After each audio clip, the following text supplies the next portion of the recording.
इस वीडियो में बात करेंगे अगर आपके अकाउंट से पैसे डेबिट हो गए यानी कि किसी भी रीजन बस पैसे कट गए हैं तो आप उस पैसे को अपने बैंक अकाउंट में वापस कैसे ला सकते हैं और कितने दिनों में आपका पैसा वापस आ जाएगा, पूरी डिटेल में जानकारी देने वाला हूं। सो वीडियो को लाइक और शेयर कर दीजिए। तो चलिए शुरू करते हैं। तो देखिए, सबसे पहले मैं आपको बता दूं, आपके अकाउंट से दो तरीकों से पैसे डेबिट हो जाते हैं, कट जाते हैं। फर्स्ट ऑफ ऑल, आप ही किसी के बैंक अकाउंट में बाय मिस्टेक पैसे ट्रांसफर कर देते हो, यानी कि जिसको आपको पैसे भेजना चाहिए था उसके अकाउंट में पैसे ना जाकर के किसी रॉन्ग अकाउंट में, किसी दूसरे के अकाउंट में पैसा चला जाता है। उस सिचुएशन में आप उस पैसे को वापस लाना चाहते हैं, लेकिन आप कर नहीं पाते क्योंकि इसका प्रोसेस आपको मालूम नहीं है।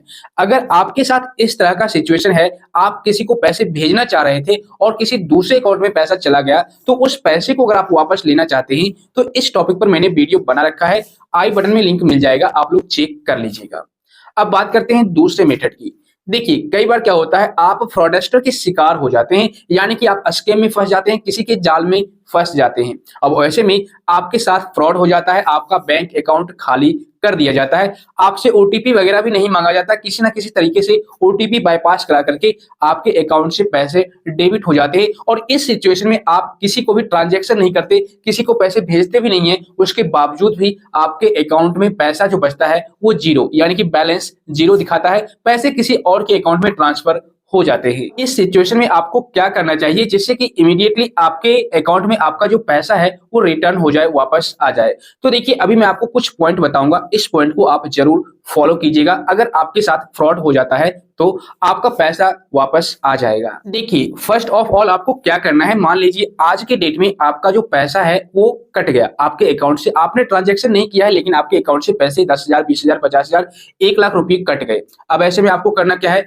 उसी सेम डे को बैंक को सूचित करना है। वैसे बैंक ये बोलती है कि आपका पैसा जब भी डेबिट हो जाए आपके अकाउंट से तो आप मुझे 3 दिनों के अंदर अंदर तुरंत के तुरंत सूचित कीजिए। लेकिन मैं आपको ये सजेस्ट करूंगा कि अगर आपके अकाउंट से पैसे कट जाते हैं जिस दिन भी और जिस टाइम भी, तो अगर उस टाइम बैंक सर्विस का टाइम है, बैंक का सर्विस का टाइम है, तो आप बैंक में डायरेक्ट कॉल कर लीजिए, ठीक है, या फिर ब्रांच मैनेजर से जाकर कॉन्टैक्ट करके अपना शिकायत दर्ज करवा लीजिए, ठीक है। या फिर अगर मान लीजिए बैंकिंग की सर्विस टाइम नहीं होती है तो उस टाइम डायरेक्ट आप कस्टमर केयर को कॉल करके अपना शिकायत दर्ज करवा सकते हैं, ठीक है। तो सबसे पहले तो आपको यही करना है। उसके बाद आपको सेकंड स्टेप में एक और तरीका फॉलो करना है। जब आप बैंक को शिकायत कर देते हैं उसके बाद देखिए नीचे में आपको एक हेल्पलाइन नंबर स्क्रीन पर दिख रहा होगा, इस नंबर पर आपको कॉल करके तुरंत के तुरंत पूरी डिटेल्स, पूरी जानकारी दे देनी है कि मेरा जो पैसा है डेबिट हो गया है, इस अकाउंट से हुआ है, अकाउंट होल्डर्स नेम ये है, सारा डिटेल्स जो भी आपसे मांगा जाए आप वहां पर सही सही डिटेल्स फिलअप कर लीजिएगा, बता दीजिएगा। तो जैसे ही आप इस प्रोसेस को करेंगे तो वहां पर तीसरे स्टेप में क्या होगा कि आपका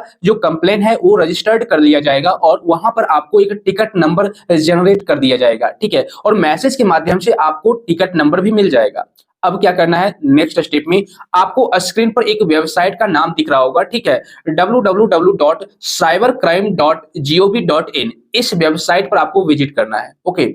और यहां पर जाकर के आपको वो जो टिकट नंबर मिला था उस टिकट नंबर को सबमिट करना है और जो भी डिटेल्स आपसे मांगा जाए, आपका नाम, डेट ऑफ बर्थ, आपका अकाउंट नंबर, कितने पैसे कटे हैं, किस डेट को कटे हैं, कितने बजे कटे हैं, सारा डिटेल्स आपको सही तरीके से फिलअप करना है। देखिए, यहां पर मैं आपको बता दूं, काफी सारे यूजर्स क्या करते हैं, डिटेल्स गलत फिलअप कर देते हैं जानबूझ करके, क्योंकि काफी सारे यूजर्स बाय मिस्टेक कर देते हैं या फिर किसी ना किसी तरीके से उनकी ही गलती होती है जिस वजह से उनका पैसा डेबिट हो जाता है अकाउंट से।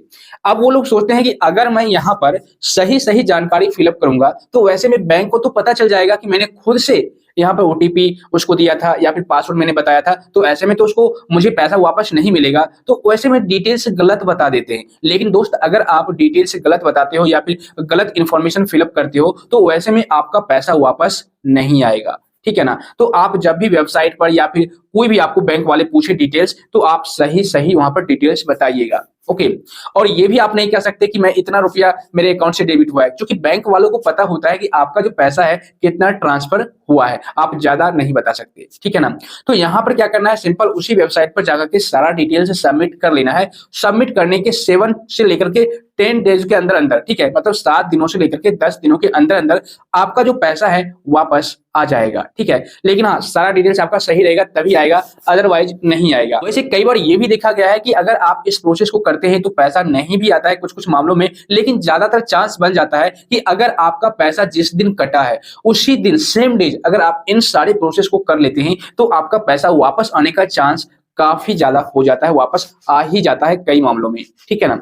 अब यहाँ पर एक छोटी-सी जानकारी दे दूँ, आपके मिस्टेक की वजह से ही आपके अकाउंट से पैसे डेबिट हो जाते हैं। कैसे? जैसे मान लीजिए आपको कोई कॉल करता है कि भाई साहब आपका जो सिम कार्ड है वो बंद हो जाएगा 7 दिनों के अंदर-अंदर, उसके लिए आपको वेरिफिकेशन करना होगा। तो आप ओटीपी जाएगा आपके मोबाइल नंबर पर, ओटीपी मुझे बता दीजिएगा। तो ऐसे में आप ओटीपी बता देते हो, या फिर आपका पासवर्ड किसी को पता होता है, या फिर आप किसी स्कैमर्स के जाल में फँस चुके होते हो, जिस वजह से आपके अकाउंट का सारा डिटेल्स अगले हैकर्स के पास होता है, और ऐसे में आपका अकाउंट खाली करना ज़्यादा इम्पॉसिबल नहीं होता, मतलब कि ना के बराबर होता है, आपका अकाउंट खाली कर दिया जाता है। या फिर ऐसा भी होता है कि आपके मोबाइल फोन में कॉल फॉरवर्डिंग को इनेबल कर दिया जाता है। अब ऐसे में क्या होगा कि आपको ना तो ओटीपी मांगने की जरूरत पड़ेगी, ना ही आपको कॉल करने की जरूरत पड़ेगी। सिंपल हैकर से सारा काम कर लेगा, आपके मोबाइल फोन से ओटीपी अपने नंबर पर मंगा लेगा और उस ओटीपी को सबमिट करके आपका बैंक बैलेंस खाली कर देगा, ठीक है ना?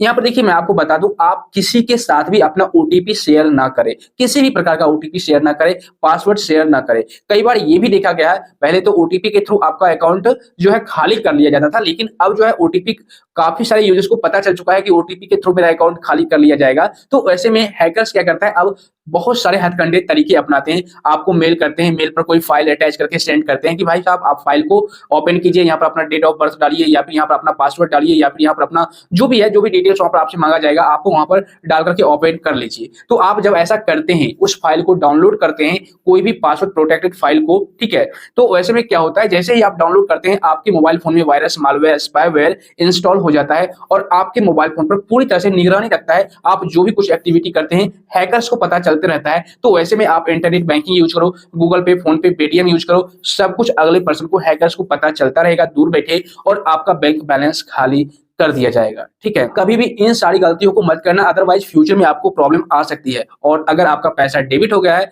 फ्रॉड ट्रांजैक्शन आपके अकाउंट से हो गए हैं, तो फिर आप देखिए कई तरह से फ्रॉड ट्रांजैक्शन होते हैं, जैसे कि आपके फोन पे से, गूगल पे से, पेटीएम से, आपके एटीएम कार्ड से, मतलब तरह-तरह के फ्रॉड ट्रांजैक्शन आपके साथ हो जाते हैं। तो इन सारे सिचुएशन में आपको इसी प्रोसेस को फॉलो करना है, जो कि मैंने आपको बता दिया। अगर आप इस प्रोसेस को फॉलो करते हैं, तो आपका पैसा वापस आ जाएगा। मुझे उम्मीद है वीडियो आपको काफी ज्यादा पसंद आया होगा, सो वीडियो को लाइक और शेयर कर दीजिए। और अगर आप इसी तरह का नॉलेजेबल कंटेंट देखना पसंद करते हैं, तो चैनल को सब्सक्राइब करके नोटिफिकेशन बेल को जरूर दबा दीजिए।